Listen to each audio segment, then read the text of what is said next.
আসসালামু আলাইকুম সম্মানিত দর্শক সবাই কেমন আছেন? আশা করি আল্লাহর রহমতে ভালোই আছেন। চলে এসেছি green Bangla gypsum interior YouTube channel থেকে।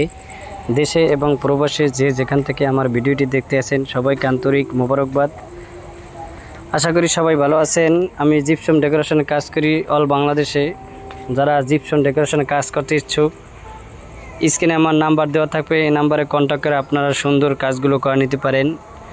সারা বাংলাদেশে আমি সার্ভিস দিয়ে থাকি। জিপসাম এবং ইন্টেরিয়র ডিজাইনের সমস্ত কাজ করে থাকি। কিচেন ক্যাবিনেট, শোকেস, পার্লার এবং জিপসামের জালি কাটিং সহ টিভি ক্যাবিনেটের কাজগুলো করে দিই। এনটেক কালার, চায়না ফাইবার কালার ও মাল্টি কালার সহ যে কোনো ধরনের কালার করে নিতে পারবেন আমাদের কাছ থেকে। সম্মানিত ভিউয়ার্স, আমি ঢাকা মিরপুর থেকে আব্দুর রহমান বলছি। যাদের ভালো লাগবে অবশ্যই আমার চ্যানেলটি সাবস্ক্রাইব করে পাশে থাকবেন। সবাইকে অসংখ্য ধন্যবাদ। আসসালামু আলাইকুম রহমতুল্লাহি ওয়া বারাকাতু। সারা ভিডিও জুড়ে ছিলাম আমি Abdur Rahman, green Bangla gypsum interior. WhatsApp এবং ইমো নাম্বার স্ক্রিনে দেওয়া আছে, এই নাম্বারে কন্ট্যাক্ট করে যোগাযোগ করবেন। ধন্যবাদ সবাইকে।